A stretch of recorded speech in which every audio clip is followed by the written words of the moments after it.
Good day everyone. My name is Elvin Lobos Sarito, a senior high school teacher in Don Juan F. Avalon National High School, San Roque, Northern Samar. So, a while ago, the presenter presented to us the description and apprehension about learning styles. This time around, I will be conversing about the relation of learning styles in humanistic education. But first thing first, allow me to define to you what is a humanistic education. So humanistic education tends to focus on the felt concerns and interests of the students intertwining with the intellect. It is believed that the overall mood and feeling of the students can either hinder or foster the process of learning. So, what is a humanistic learning theory in education?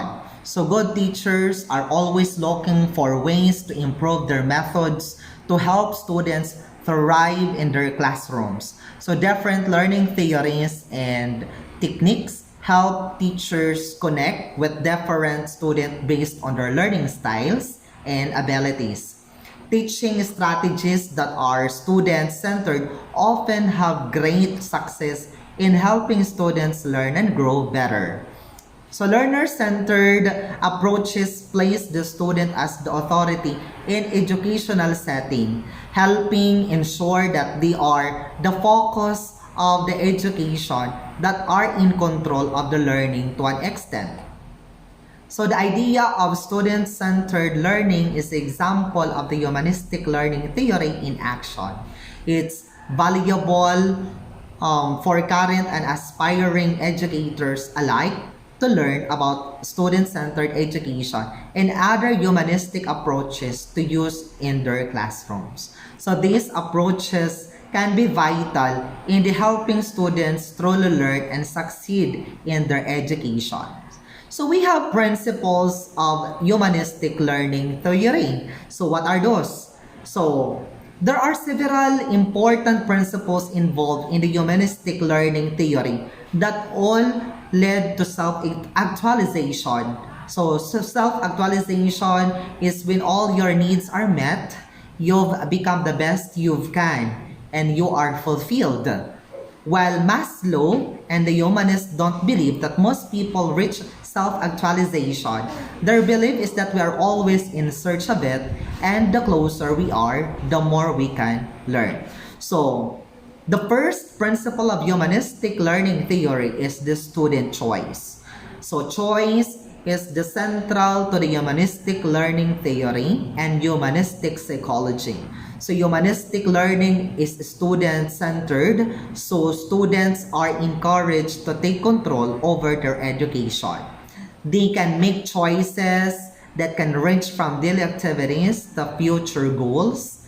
The students are encouraged to focus on a specific subject area of interest for a reasonable amount of time that they choose. So teachers who utilize humanistic learning believe that it is crucial for students to find motivation and engagement in their learning, and that is more likely to happen when students are choosing to learn about something that they really want to know. So the second principle is the fostering engagement to inspire students to become self-motivated to learn. So the effectiveness of this psychology approach is based on learners feeling engaged and self-motivated, so they want to learn. So humanistic learning relies on educators working to engage students, encouraging them to find things they are passionate about, so they are excited about learning. So the third principle is the importance of self-evaluation. For most humanistic teachers, grades don't really matter. Self-actualization is the most meaningful way to evaluate how learning is going. Grading students encourages the students to work for the grade instead of doing things based on their own satisfaction and excitement of learning. Routine testing and rote memorization don't lead to meaningful learning in this theory, and thus aren't encouraged by humanistic teachers. So humanistic educators help students perform self-evaluation so they can see how students feel about their progress. So the next principle is feelings and knowledge are both important to the learning process and should not be separated according to humanistic psychology. Humanistic teachers believe that knowledge and feelings go hand in hand in the learning process. So cognitive and effective learning are both important to humanistic learning.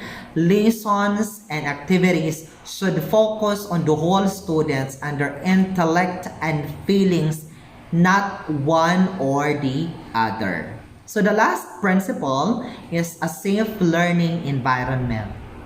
Because humanistic learning focuses on the entire student, humanistic educators understand that they need to create a safe environment so students can have as many as their emotionally or needs met as possible. They need to feel self physically, mentally, and emotionally in order to be able to focus on learning. So humanistic educators are passionate about the idea of helping the students met as many as their needs as possible.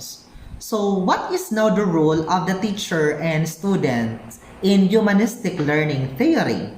So in humanistic learning theory, teachers and students have specific roles for success. The overall role of a teacher is to be a facilitator and a role model, not necessarily to be one doing the teacher. The role of the teacher includes teaching learning skills. Good teachers in humanistic learning theory focus on helping students developing learning skills. Students are responsible for learning choices, so helping them understand the best ways to learn is key to their success. So, next rule is to provide motivation for classroom tasks. Humanistic learning focuses on the engagement, so teachers need to provide motivation and exciting activities to help students feel engaged about learning. So the next role of the teachers and the students in humanistic education is that it provides choices to students in tasks, subject selections. Choice is central to humanistic learning. So teachers have a role in helping work with students to make choices about what to learn. They may offer options, help students evaluate, but they are excited about and more. And the last rule, create opportunities for group work with peers. As a facilitator in the classroom, teachers create group opportunities to help students explore, observe, and self-evaluate. They can do this better as they interact with other students who are learning at the same time that they are. So humanistic approach has an examples in education. So we have here some examples of humanistic education in action include: first, teachers can help students set learning goals at the beginning of the year, then help design pathways for students to reach their goals. Students are in charge of their learning, and the teachers can help steer them in the right directions. Next example, teachers can create exciting and engaging learning opportunities. For example, teachers trying to help students understand government can allow students to create their own government in the classrooms. So students will be excited about learning as well as be in charge of how everything runs.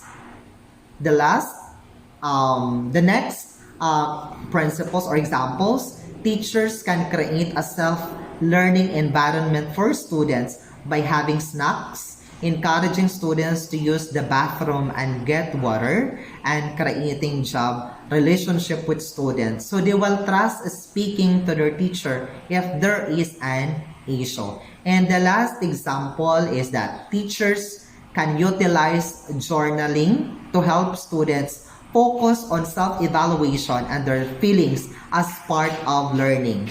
Using prompt questions can help students better understand their feelings and progress in learning. So what is now the best practices that we could apply in the classroom using the humanistic education? So teaching degree is a crucial step for those who want to be a teachers. So a degree can help them learn about current practices and trends in teaching, learning theories, and how to apply them to the classrooms. So established learners or teachers can also greatly benefit from continuing education and continuously expanding their techniques. When considering their own teaching practices, teachers can work to incorporate humanistic theory into their classroom by making time to collaborate with other educators. Next, co-planning lesson with other teachers. Next, evaluating students' needs and wants regularly. Connecting with parents to help meet specific student needs, and preparing to try new things with students regularly.